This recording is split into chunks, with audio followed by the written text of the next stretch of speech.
Chapter 2। रात में महेंद्र ठीक से सो नहीं पाया। प्रातः ही वह बिहारी के घर पहुंच गया। बोला, यार मैंने बड़ी गंभीरता से सोचा और देखा कि चाची यही चाहती है कि शादी मैं ही करूं। बिहारी बोला, इसके लिए सोचने की ज़रूरत नहीं थी, ये बात तो वो खुद कई बार कह चुकी हैं। महेंद्र बोला, तभी तो कहता हूँ, मैंने आशा से विवाह न किया तो उन्हें दुख होगा। बिहारी बोला, हो सकता है। महेंद्र ने कहा, मेरा ख्याल है ये तो ज़्यादती होगी। हाँ, बात तो ठीक है, बिहारी ने कहा। ये बात थोड़ी देर से आपको समझ में आई, कल आ जाती तो अच्छा होता। महेंद्र बोला, एक दिन बाद ही आई तो क्या बुरा हो गया। विवाह की बात पर मन की लगाम को छोड़ना था कि महेंद्र के लिए धीरज रखना ही कठिन हो गया। उसके मन में आया, इस बारे में बात करने का तो कोई अर्थ नहीं है, शादी हो ही जानी चाहिए। उसने माँ से कहा, अच्छा माँ, मैं विवाह करने के लिए राज़ी हूँ। माँ मन ही मन बोली, समझ गई। उस दिन अचानक क्यों मंझली बहू अपनी भांजी को देखने चली गई और क्यों महेंद्र बंठन कर घर से निकला।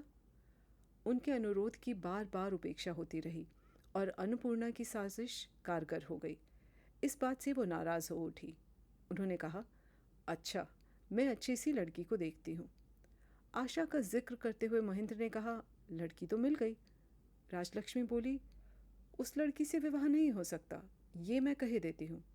महेंद्र ने बड़े संयत शब्दों में कहा, क्यों माँ, लड़की बुरी तो नहीं है।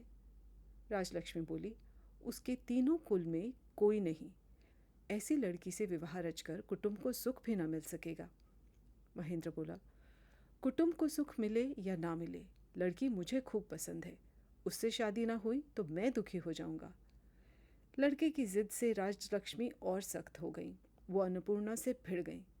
एक अनाथ से विवाह कराकर तुम मेरे लड़के को फंसा रही हो, ये ओछी हरकत है। अन्नपूर्णा रो पड़ी, उससे तो शादी की कोई बात ही नहीं हुई, उसने तुम्हें क्या कहा इसकी मुझे ज़रा भी खबर नहीं। राजलक्ष्मी इसका रत्ती भर भी यकीन न कर सकी। अन्नपूर्णा ने बिहारी को बुलवाया और आंसू भरकर कहा, तय तो सब तुमसे हुआ था, फिर तुमने पासा क्यों पलट दिया। मैं कही देती हूँ, शादी तो तुम्हें ही करनी पड़ेगी।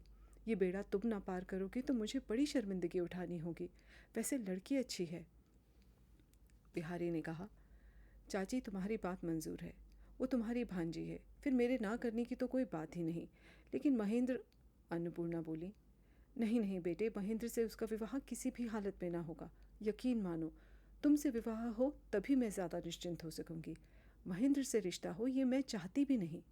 बिहारी बोली, तुम ही नहीं चाहती तो कोई बात नहीं। वो राजलक्ष्मी के पास जाकर बोला, माँ, चाची की भांजी से मेरी शादी पक्की हो गई है। सगे संबंधियों में कोई महिला तो है नहीं, इसलिए मैं ही खबर देने आया हूँ। राजलक्ष्मी बोली, अच्छा, सुनकर बड़ी खुशी हुई बिहारी। लड़की बड़ी भली और तेरे लायक है, इसे हाथ से मत जाने देना। बिहारी बोला, हाथ से बाहर होने का सवाल ही क्या, खुद महेंद्र भैया ने लड़की पसंद करके रिश्ता पक्का किया है। इस झंझट से महेंद्र और भी उत्तेजित हो गया। माँ और चाची से नाराज वो मामूली से हॉस्टल में जाकर रहने लगा। राजलक्ष्मी रोते हुई अन्नपूर्णा के कमरे में पहुंची। बोली, मंझली बहू, लगता है उदास होकर महेंद्र ने घर छोड़ दिया, उसे बचाओ। अन्नपूर्णा बोली, दीदी धीरज रखो, 2 दिन के बाद गुस्सा उतर जाएगा। तुम उसे जानती नहीं बहन, वो जो चाहता है ना मिले तो कुछ भी कर सकता है। जैसे भी हो, अपनी बहन की लड़की से। भला ये कैसे होगा दीदी, बिहारी से बात लगभग पक्की हो चुकी है। हो चुकी तो टूटने में देर कितनी लगती है। उन्होंने बिहारी को बुलवाया और कहा, तुम्हारे लिए मैं दूसरी लड़की ढूंढ देती हूँ, मगर इससे तुम्हें बाज आना पड़ेगा। बिहारी बोला, नहीं माँ, ये नहीं होगा, सब तय हो चुका है। राजलक्ष्मी फिर अन्नपूर्णा के पास गई। बोली, मेरे सर की कसम मंजली, मैं तुम्हारे पैरों पड़ती हूँ, तुम ही बिहारी से कहो, तुम कहोगी तो बिगड़ी बात बन जाएगी।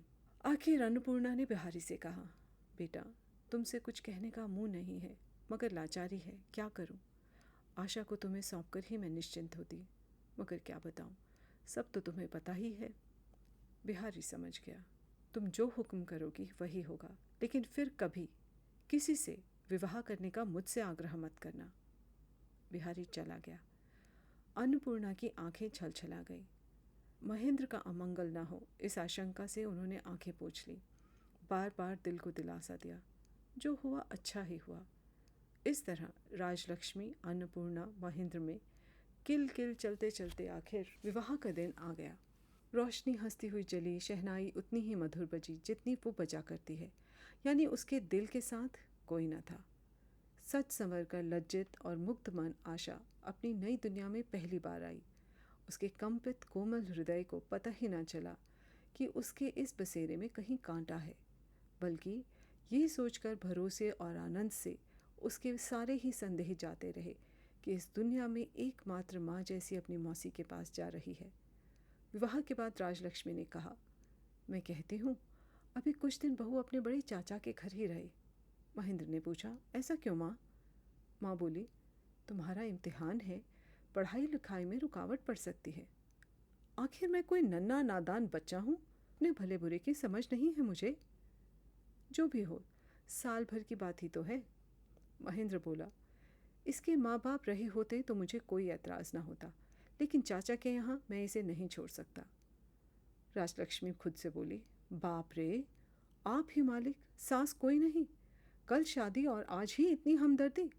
आखिर हमारी भी तो शादी हुई थी, मगर तब ऐसी बेहयाई न थी।